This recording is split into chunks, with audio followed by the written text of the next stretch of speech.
जैसा कि हमने लास्ट क्लास में पढ़ा था, अधिगम शिक्षा शास्त्र में क्या पढ़ा था हमने, बच्चों का स्कूल में प्रदर्शन। बच्चों का स्कूल में प्रदर्शन प्रभावित करने वाले कौन कौन से कारक है, हमने 5 कारक पढ़े थे।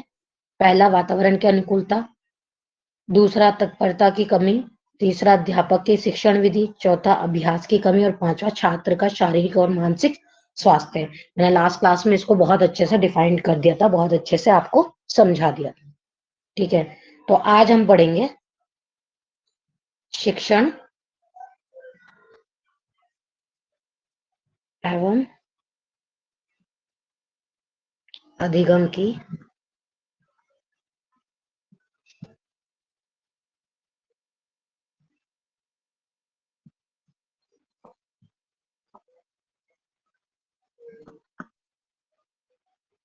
आधारभूत प्रक्रियाएं।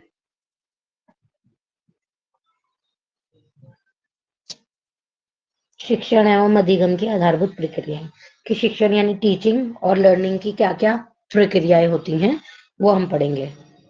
सबसे पहले पढ़ेंगे हम शिक्षण प्रक्रिया यानी लर्निंग प्रोसेस। शिक्षण की प्रक्रिया यानी कि हम पढ़ेंगे वो sorry teaching process. Teaching process, ठीक है। तो शिक्षण क्या है? शिक्षण एक उद्देश्यपूर्ण प्रक्रिया है, उसका सीखने से घनिष्ठ संबंध है। ठीक है, एक उद्देश्यपूर्ण, किसी उद्देश्य से शिक्षण दिया जाता है बच्चे को,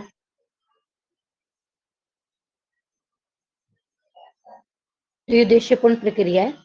ठीक है, इसका सीखने से घनिष्ठ संबंध है। सीखने से क्या है? घनिष्ठ संबंध है। यही कारण है कि आधुनिक युग में शिक्षण व सीखना यानी टीचिंग और लर्निंग क्या है? एक संकल्पना माना जाता है। ठीक है,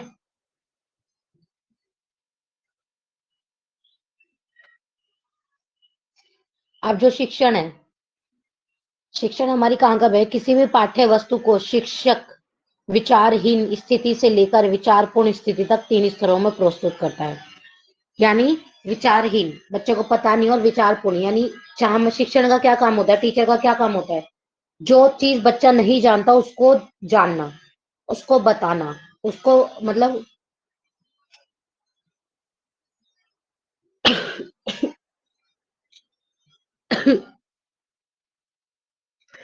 जो बच्चा चीज नहीं जानता है जो बच्चा चीज नहीं जानता है, टीचर को क्या होता है कि उसको बताना, ठीक है, उसको याद करवाना, उसको समझाना।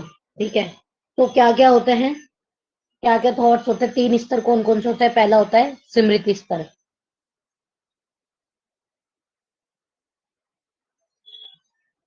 यानी मेमोरी लेवल।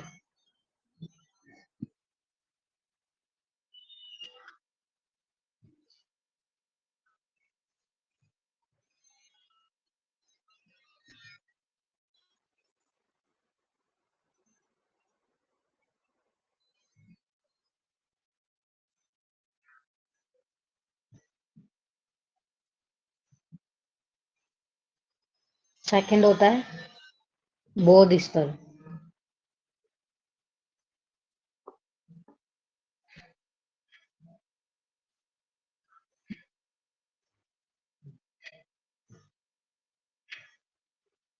Understanding,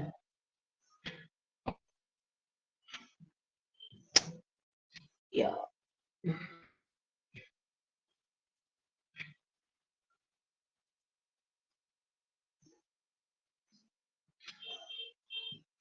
understanding. ठीक है, अंडरस्टैंडिंग लेवल। थर्ड होता है आपका चिंतन स्तर,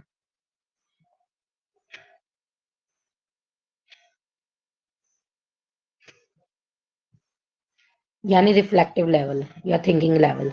ठीक है,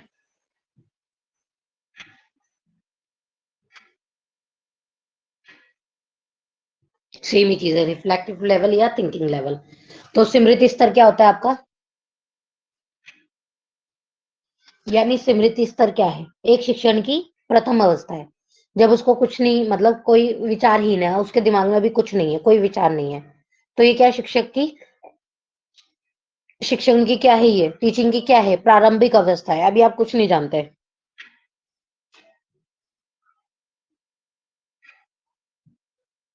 तो मेमोरी क्या है कि इंसान जब किसी, ये प्रारंभिक अवस्था मानी जाती है शिक्षण की। तो जब किसी व्यक्ति को, स्मृति का क्या है, ये एक मानसिक प्रोसेस है हमारा, मेमोरी, ऑफ कोर्स सी बात है, हमारी जो मेमोरी है, किसी की, हर किसी के दिमाग की अलग मेमोरी होती है। कोई चीजें बहुत ज्यादा याद रख सकता है, कोई याद ही नहीं रख सकता।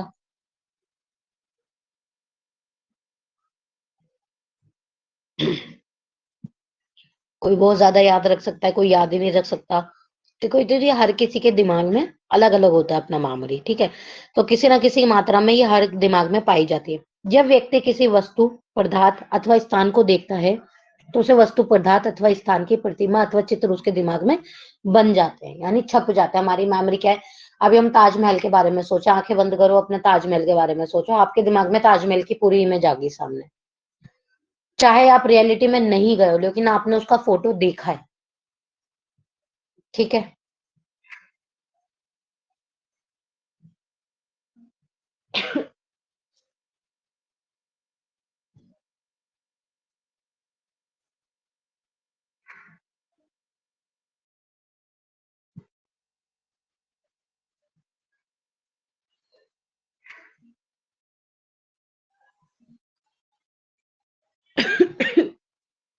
तो आपने अम, ताजमहल का फोटो देखा है, आपने आंखें बंद करी, अपना मेमोरी में याद करा, अच्छा ताजमहल ऐसा दिखता है। जब आप याद करते, कोई चीज देखते हैं, तो आपके दिमाग में उसकी फोटो छप जाती है। तो अच्छी मेमोरी की क्या है, विशेषताएं। अभी हमने पढ़ा ना स्मृति स्तर। अब स्मृति स्तर तो पता ही है, सबके दिमाग में अलग अलग होता है।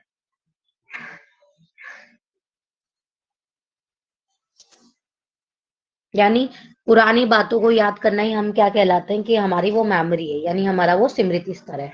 अच्छी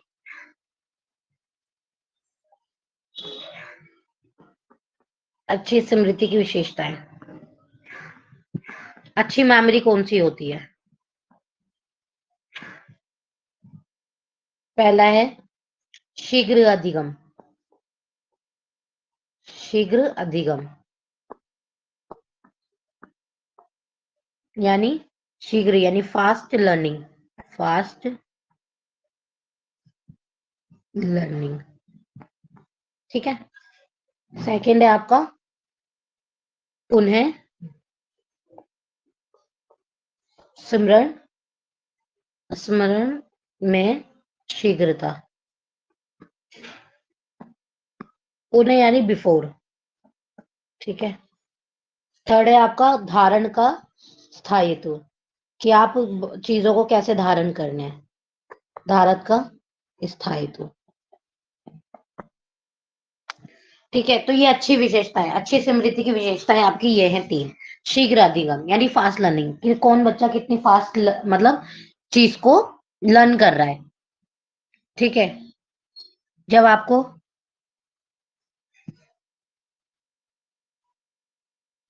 जब मान लीजिए क्लास में 50 बच्चे हैं, क्लास में से 50 बच्चों में से 40 बच्चों की जो लर्निंग प्रोसेस है वो फास्ट है, मतलब मैम ने कुछ समझाया, आराम से बच्चों को समझ आ गया। तो 10 बच्चे जो हैं वो स्लो समझते हैं, यानी उनकी जो मेमोरी क्या है, फास्ट लर्निंग क्या है उनकी, वो फास्ट लर्निंग नहीं, उनकी स्लो लर्निंग है, ठीक है, जिन्हें हम स्लो लर्नर्स कहते हैं।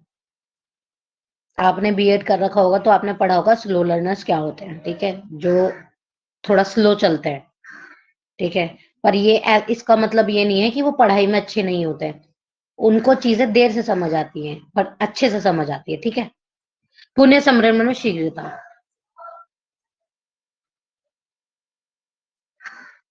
जैसे जब कोई बच्चों को कुछ चीज याद होती है, ठीक है, तो वो जब उस पर पुनः स्मरण करते हैं, पुनः यानी दोबारा से उसके बारे में सोचते हैं, कोई चीज, मतलब मान लीजिए टीचर ने क्वेश्चन कोई एक क्वेश्चन बच्चे को समझाया, ठीक है, बच्चे ने वो चीज उस टाइम याद कर ली, जब जाके उसने दोबारा उसको दिमाग में, यानी पुनः उसका स्मरण करा, पुनः उसको याद करा, तो उसके दिमाग में क्या हो गया, उसको मतलब बहुत जल्दी उसको कैच हो गया, एक होता है बच्चे पढ़ते हैं और उसके बाद भूल जाते हैं क्योंकि वो दोबारा नहीं पढ़ते, और दोबारा कोशिश भी करते याद करने की तो उन्हें याद नहीं आता।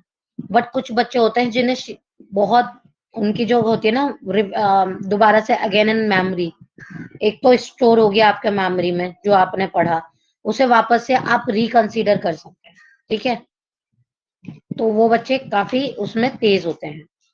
और धारण का स्थायित्व, ठीक है, धारण का स्थायित्व ये है कि टीचर पढ़ा रही है कि कौन बच्चा कितनी जल्दी उसको धारण कर रहा है, जो भी पढ़ा रही है टीचर उस चीज को वो अपने अंदर धारण कर रहा है, यानी वो मेमोरी में स्टोर कर रहा है। ठीक है, और मेमोरी में स्टोर करना ये नहीं है कि बस गया और फिर वो दोबारा याद कर रहा तो उसको कुछ याद ही नहीं आ रहा।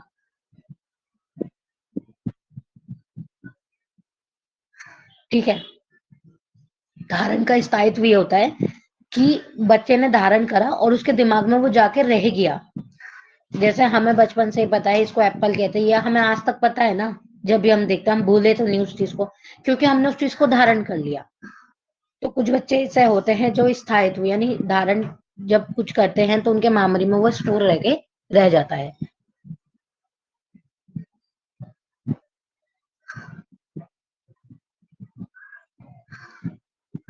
जी, या इतनी सिंपल भाषा में इसको कर लो कि जिन बच्चों को हम मतलब आप जिनको भी अधिगम दे रहे हैं, शिक्षण कर रहे हैं, टीचिंग कर रहे हैं, और बच्चे जो अधिगम मतलब लर्निंग कर रहे हैं, उनको क्या है कि विद्यार्थियों को जो चीज सिखाई जा रही है वो लंबे समय तक उनको याद रहती है। फिर आता है आपका बोध स्तर। बोध स्तर, अब बोध स्तर के शिक्षण की सीमाएं और दोष पढ़ेंगे हम। नहीं, मैंने पहले आपको क्या पढ़ाया है, मैंने सिर्फ आपको स्मृति स्तर पढ़ाया था, स्मृति स्तर के मैंने आपको वो पढ़ा दिया था। अब पढ़ेंगे हम बोध स्तर। अंडरस्टैंडिंग लेवल क्या होता है हमारा, ठीक है। बोध स्तर को क्या कहते हैं, अंडरस्टैंडिंग, मैंने आपको लिखवा दिया है, अंडरस्टैंडिंग लेवल।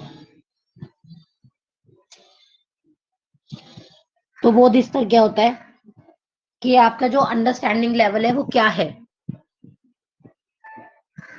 ये स्मृति स्तर, यानी अभी आप स्मरण करने लगे, यानी आपका जो मेमोरी लेवल कंप्लीट हो गया। तो मेमोरी लेवल के बाद क्या आता है आपका अंडरस्टैंडिंग लेवल। आपने जो भी कुछ आपने मेमोरी में अपने स्टोर करा, क्या वो सब स्टोर करने लायक है। आपने जो भी मेमोरी में स्टोर करा,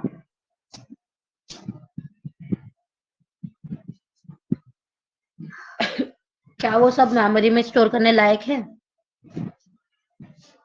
तो आपको उसको अंडरस्टैंड करना है। अब आता है आपका अंडरस्टैंडिंग लेवल कि आपके फायदे की या आपसे रिलेटेड जो चीज है वो आप अपनी मेमोरी में रखें, बाकी को निकाल दें। उसको कहते हैं ये वेस्ट ऑफ मेरा वेस्ट है, उसको कह के वो खुद ही निकल जाता है।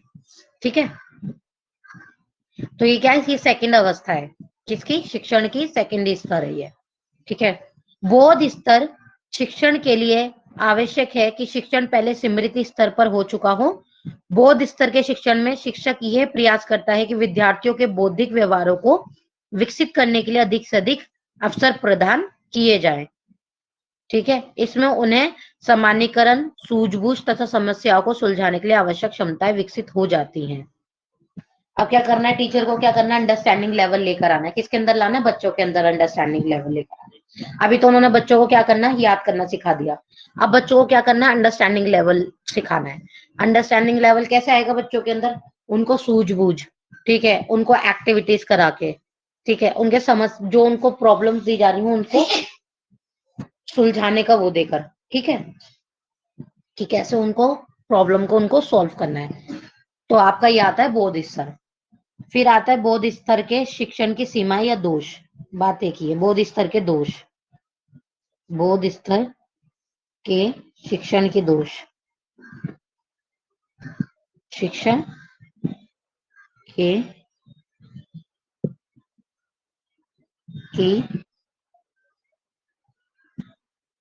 सीमाएं या दोष।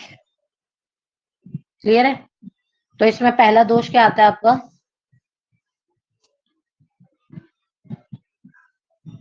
इसमें पाठ्य वस्तु के स्वामित्व पर बल दिया जाता है, मानवीय व्यवहार को ध्यान में नहीं रखा जाता। इसमें क्या आता है, मानवीय, ये पूरा लिखवाना पड़ेगा मेरे को। इसमें पाठ्य पुस्तक, ये आप जब डीपली पढ़ेंगे ना, क्या बोलते हैं, जब क्वेश्चंस आएंगे तो आप देखिएगा कि कितना आपके लिए मतलब कहते हैं ना वो कितना फायदेमंद है, कितना वैल्यूएबल है। इसमें पाठ्य वस्तुओं के स्वामित्व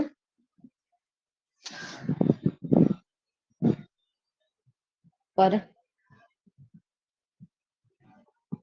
बल दिया जाता है, मानवीय व्यवहार को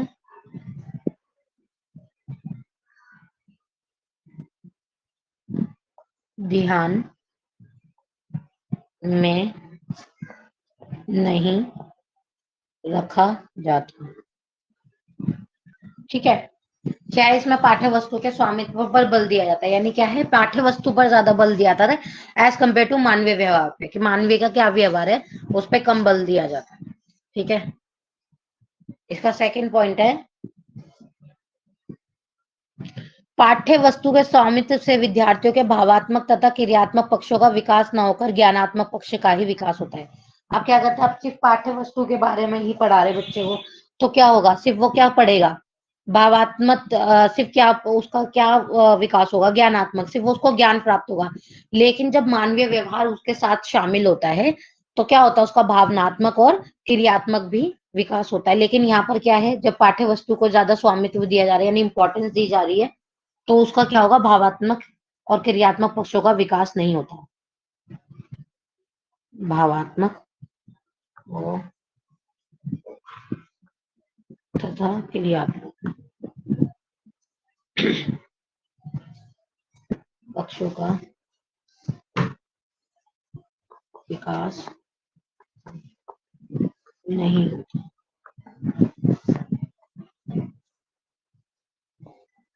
ठीक है, क्लियर है। द थर्ड पॉइंट इज,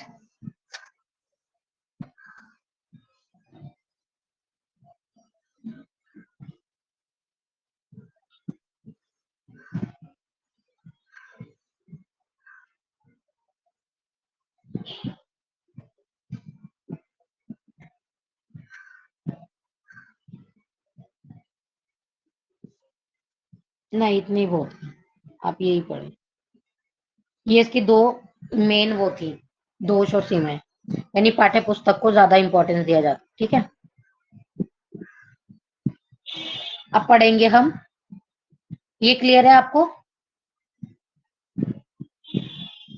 भावात्मक तथा क्रियात्मक पक्षों का विकास नहीं होता इसके अंदर, सिर्फ ज्ञानात्मक, सिर्फ सिर्फ लिख लो, या सिर्फ ज्ञानात्मक ज्ञानात्मक पक्ष का विकास होता है, का विकास। ठीक है, नेक्स्ट इज बौद्ध स्तर के शिक्षण को प्रभावशाली बनाने के लिए सुझाव। अब सुझाव भी दे रखे हैं इसको।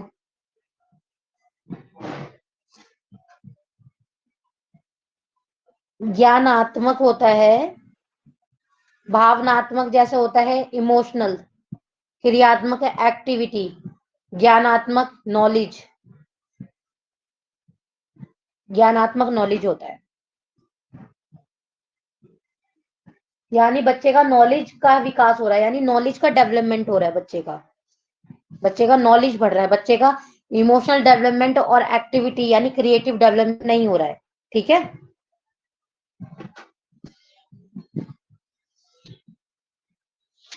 ज्ञानात्मक को नॉलेज कहते हैं। ठीक है,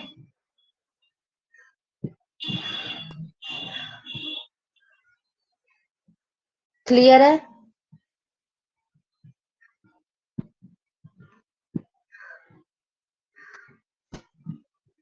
ओके, बौद्ध स्तर के शिक्षण को प्रभावशाली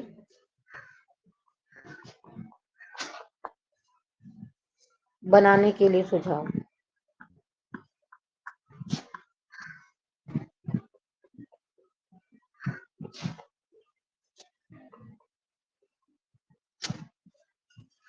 पहला है बोध स्तर के प्रत्येक सोपान का अनुसरण कर्मबद्ध रूप से समुचित ढंग से किया जाना चाहिए। यानी क्या करना चाहिए?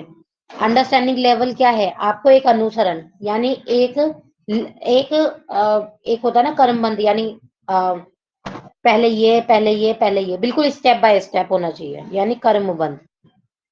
बोध स्तर पे क्या होना चाहिए? स्टेप बाय स्टेप आपका आना चाहिए बच्चे को। ठीक है। सेकंड है आपका बोध स्तर के शिक्षण की समस्याओं पर विचार करते हुए शिक्षक को, यानी आपका अंडरस्टैंडिंग लेवल पर जब आप बच्चे को समझा रहे हैं, शिक्षक को समस्याओं पर विचार करते हुए, समस्याओं पर विचार करते हुए क्या करना है? उनके समाधान, उनके प्रयोग करना है, उनके समाधान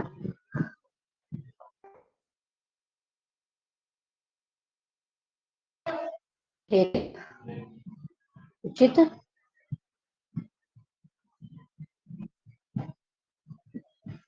प्रयास करना चाहिए। ठीक है। थर्ड पॉइंट इज, यानी टीचर को क्या करना है कि जो समस्याएं हैं, ठीक है, बच्चों की, उनको क्या कर रहा है? उनके समाधान के लिए उचित प्रयास करने चाहिए। ये नहीं कि बच्चे की समस्या है और टीचर उस पर ध्यान ही नहीं दे रहा। ठीक है। बच्चे की समस्या को समझना भी है और उसका समाधान भी करना है।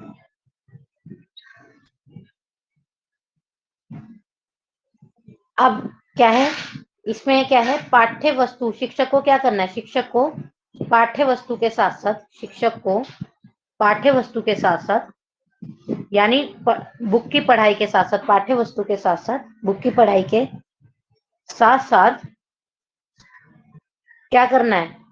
साथ साथ समय समय पर, मैं 2 बार लिख रही हूँ, समय समय पर मनोवैज्ञानिक यानी साइकोलॉजी, मनोवैज्ञानिक साइकोलॉजी प्रेरणा देनी चाहिए। जैसे जो बच्चे थोड़ा एवरेज है उनको कि नहीं कुछ नहीं होता, ये नॉर्मल ही है। ठीक है, एवरेज स्टूडेंट होना इट्स अ नॉर्मल थिंग। क्योंकि जो बड़े बड़े लोगों ने, कोई एकदम जो एवरेज स्टूडेंट रहे ना अपने पढ़ाई के करियर में, उन्होंने लाइफ में कुछ बड़ा अचीव करा है। जरूर नहीं कि एवरेज स्टूडेंट पढ़ाई में अच्छा नहीं है तो वो अपने और किसी एक्टिविटी में अच्छा ना हो।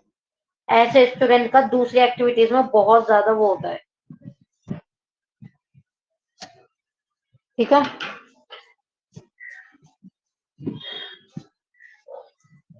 फोर्थ पार्ट इज, बोध स्तर के शिक्षण में विद्यार्थियों को उस समय प्रवेश दिया जाना चाहिए जब वे स्मृति स्तर के शिक्षण की परीक्षा पास कर ले। अब आप, अब क्या करना है? बोध स्तर यानी स्मृति स्तर के बाद ही, स्मृति स्तर के बाद ही बोध स्तर का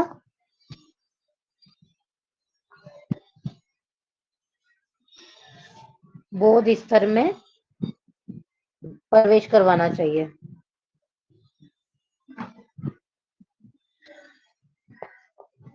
करवाना चाहिए किसको? विद्यार्थी को। स्मृति स्तर के बाद ही विद्यार्थी को, यहाँ पे लिख लेना विद्यार्थी को। ठीक है, विद्यार्थी को बोध स्तर में प्रवेश करवाना चाहिए। ठीक है। बच्चा जब मेमोरी, पहले तो समझना शुरू करेगा, अपनी मेमोरी में स्टोर करेगा, उसके बाद ही तो उसका अंडरस्टैंडिंग लेवल आएगा। जब बच्चे को कुछ समझ नहीं है, उसकी मेमोरी में कुछ नहीं है, वो क्या सोचेगा? समस्या कहाँ, जब समस्या ही नहीं है उसके पास तो उसका समाधान कैसे करेगा?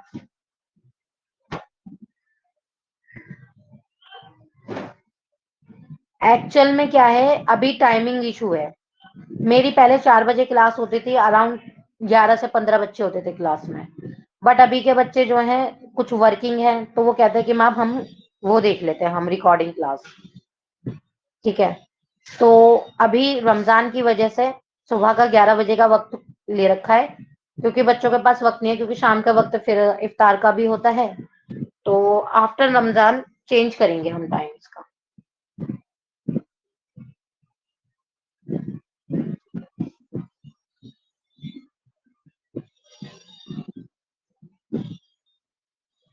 तो वो बच्चे रिकॉर्डिंग देखते हैं मोस्ट ऑफ द।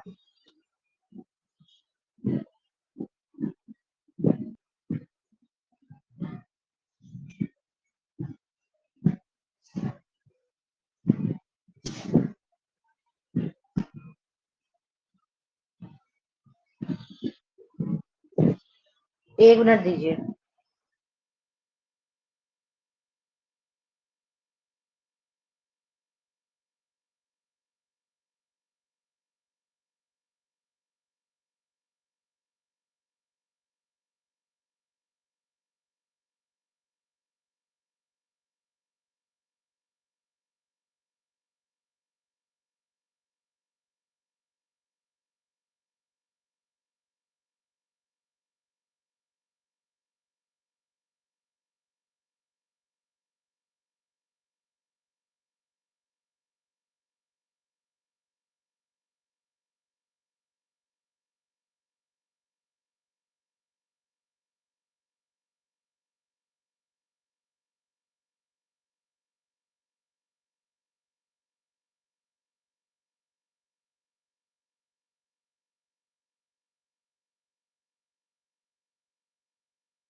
ठीक है, तो ये सब आपके क्या है, प्रभावशाली क्या है, बौद्ध स्तर को प्रभावशाली बनाने के कारक है। क्लियर है?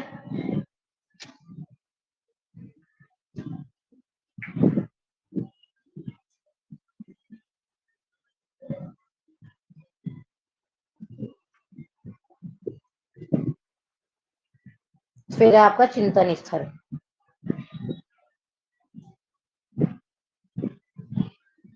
ठीक है, चिंतन स्तर क्या है? अब बच्चा क्या कर रहा है, थिंकिंग कर रहा है। यानी ये एक्चुअल में क्या होती है, क्रिटिकल थिंकिंग कहलाती है। ये आपका तीसरा स्तर है। स्मृति स्तर के बाद बोध स्तर आता है, अंडरस्टैंडिंग, फिर आता है आपका चिंतन। यानी आपने जो चीज अंडरस्टैंड की है, अब आप उस पे क्या कर रहे हैं, आप उस पे क्या कर रहे हैं, थिंकिंग कर रहे हैं, यानी उस पे आप चिंतन कर रहे हैं कि ये ठीक है या नहीं है। जैसे शिक्षण का अंतिम स्तर चिंतन स्तर है। इसमें स्मृति तथा बोध दोनों सम्मिलित हैं। ठीक है। चिंतन स्तर के शिक्षण के लिए यह आवश्यक है कि व्यवस्था स्मृति तथा बोध दोनों स्तर पर हो चुकी हो। चिंतन स्तर के शिक्षण का तात्पर्य समस्या केंद्रित शिक्षण से है। यानी आपने क्या कर लिया, आपने पहले मेमोरी को वो करा, मेमोरी स्टोर करिए। उसके बाद आपने उसको अंडरस्टैंड किया। अब आप उस पे क्या कर रहे हैं, थिंकिंग कर रहे हैं, यानी चिंतन। यानी आपने क्या करा, मेमोरी को पहले स्टोर किया, यानी प्रॉब्लम को स्टोर किया, प्रॉब्लम को स्टोर किया। फिर आपने प्रॉब्लम को अंडरस्टैंड किया। ठीक है, कि एक्चुअल में समस्या क्या है, समस्या क्या है। अब आप उसका क्या कर रहे हैं, सॉल्यूशन निकाल रहे हैं, थिंकिंग करके कि इसको कैसे करना है। तो बेसिकली आपका चिंतन स्तर ये है। ठीक है।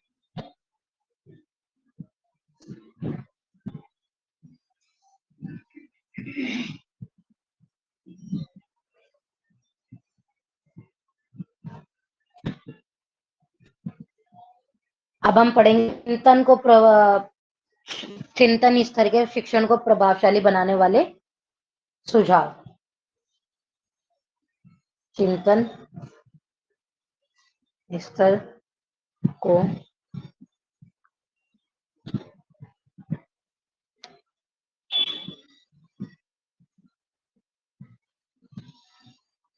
प्रभावशाली बनाने वाले सुझाव। ठीक है। फर्स्ट इज, शिक्षक को विद्यार्थियों के सामने ऐसी समस्यागत परिस्थितियां उत्पन्न करनी चाहिए कि सभी विद्यार्थियों में मौलिक तथा सृजनात्मक चिंतन विकसित हो। सृजनात्मक थिंकिंग, या कह दें आप क्रिटिकल थिंकिंग। यानी शिक्षक को क्या चाहिए बच्चे के सामने? शिक्षक को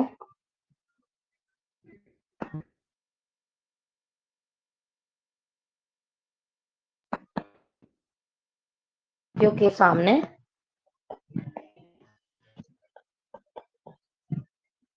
समस्या उत्पन्न करनी चाहिए,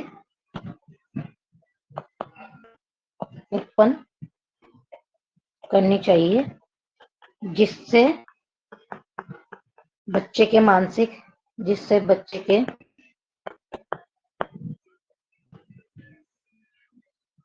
मानसिक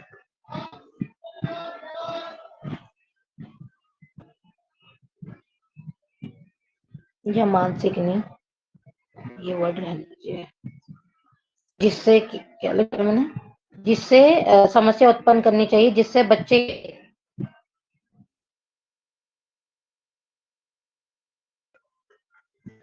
सृजनात्मक चिंतन उत्पन्न हो।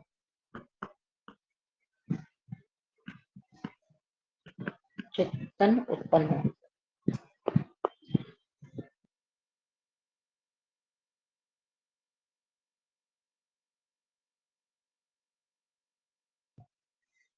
क्लियर है? यानी टीचर को क्या चाहिए, आप चिंतन स्तर को कैसे प्रभावशाली बना सकते हैं कि टीचर को क्या करना है, बच्चे को एक इस प्रकार की समस्या देनी है, इस प्रकार की समस्या से गुजारना है ताकि उसके दिमाग में क्या है, उसके दिमाग में अलग अलग टाइप के थॉट्स आए उस प्रॉब्लम को सॉल्व करने के। ठीक है, पर सही तरीके से क्रिटिकल थिंकिंग हो, पर सृजनात्मक हो, नकारात्मक ना हो, यानी पॉजिटिव हो, नेगेटिव ना हो। क्या चाहिए बच्चों को कि शिक्षण के समय क्या चाहिए बच्चों को, टीचिंग के समय, शिक्षण के समय विद्यार्थियों को क्या दें, खुला वातावरण दें।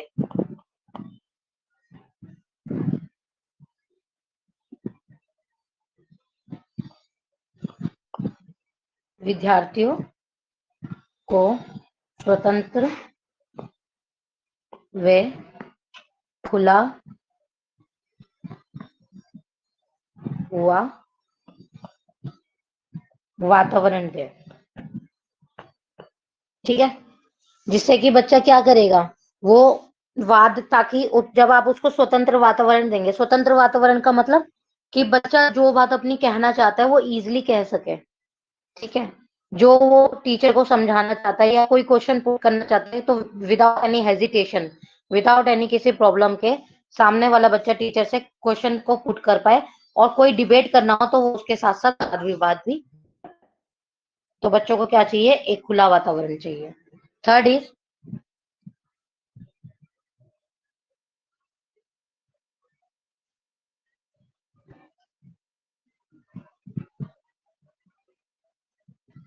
शिक्षक को क्या चाहिए, बच्चों का मनोबल बढ़ाए। शिक्षक को चाहिए कि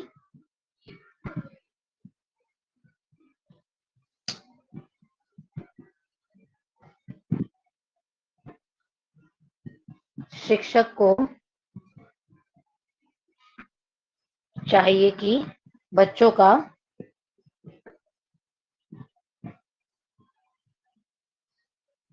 मनोबल बढ़ाए। बता रही हूं, मनोबल बढ़ाए।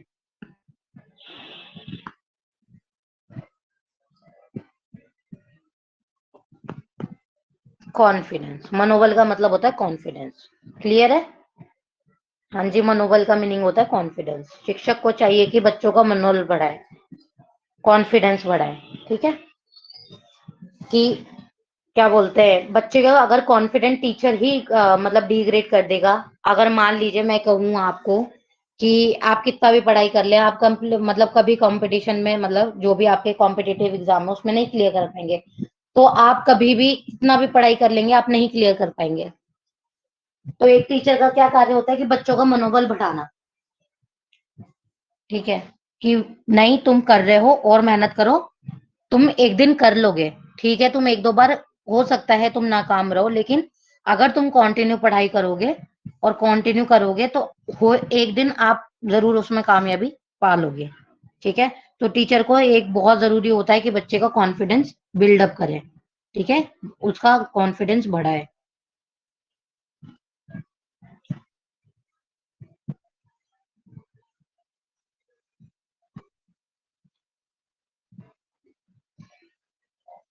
और शिक्षक को क्या चाहिए? शिक्षक को तीनों स्तर का तीनों स्तर तीनों स्तर का सक्रियता से अनुसरण, सातत्यता से, या यूं कहे अनुसरण अच्छे से करना चाहिए। शिक्षक को तीनों स्तर का विद्यार्थी पर ध्यान देना चाहिए। विद्यार्थी पर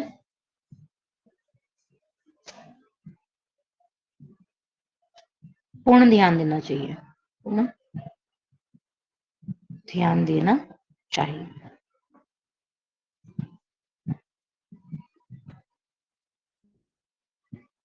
अनुसरण होता है एक तरीके से, मतलब बच्चे को एक अनुसरण होता है कि नकल करना, एक होता है अनुसरण यानी सतर्कता, यानी आप उसको ध्यान देना। मैंने आपको इजी फॉर्म में लिखवा दिया। शिक्षक को तीनों स्तर का विद्यार्थियों पर ध्यान देना है कि बच्चे जो आप पढ़ा रहे हैं, क्या बच्चा उसको मतलब मेमोरी में स्टोर कर भी रहा है या नहीं कर रहा है। फिर आप उसको अंडरस्टैंडिंग लेवल पे देखना।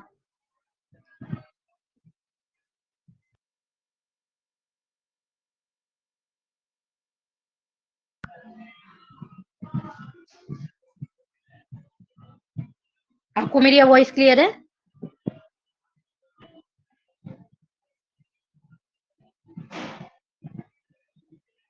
आपको मेरी वॉइस क्लियर आ रही है?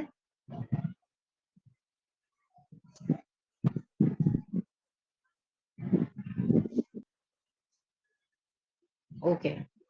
हाँ, तो मैंने आपको ये सिंपल फॉर्म में लिखवा दिया। शिक्षक को क्या चाहिए? बच्चों के तीनों स्तर, बच्चे को क्या चाहिए? तीनों स्तर का विद्यार्थियों पर पूरा ध्यान देना चाहिए कि जो बच्चे को शिक्षक किया जा रहा है, यानी जो शिक्षण दिया जा रहा है, जो लर्निंग दिया जा रहा है बच्चे को, जो टीचिंग कराया जा रहा है बच्चे को, जो बच्चा लर्न कर रहा है, वो एक्चुअल में इन स्तरों से कर रहा है ना, इन स्तरों से जा रहा है। अब बच्चे ये थोड़ी ना है कि बच्चे को कुछ पढ़ाया जा रहा है वो डायरेक्ट उस पर चिंतन करने लग जाएगा, यानी डायरेक्ट उस पर थिंकिंग करने लग जाएगा। It's not possible. ठीक है, पहले बच्चा उसको मेमोरी करेगा, यानी अपने दिमाग में स्टोर करेगा, उसके बाद उसका अंडरस्टैंडिंग लेवल आएगा, देन उसके बाद आएगा उसका चिंतन लेवल। ठीक है, क्लियर है ये?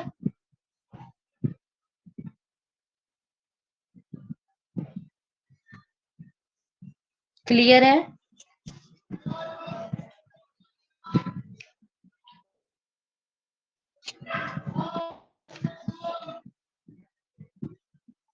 कोई क्वेश्चन?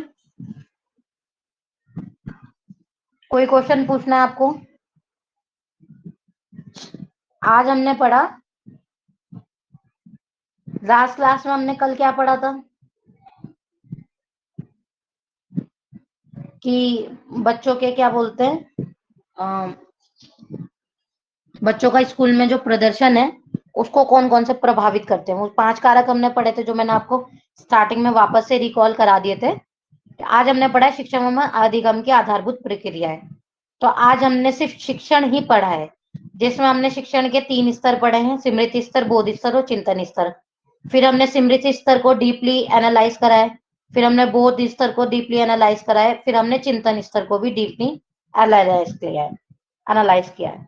ठीक है, अब हम कल जो क्लास होगी उसमें हम करेंगे अधिगम की प्रक्रिया। ठीक है, शिक्षण हमने आज पढ़ लिया, कल हम पढ़ेंगे अधिगम की प्रक्रिया कि अधिगम क्या होता है, यानी लर्निंग की प्रक्रिया क्या होती है, लर्निंग प्रोसेस क्या होता है, बच्चों का लर्निंग प्रोसेस क्या होता है। ठीक है,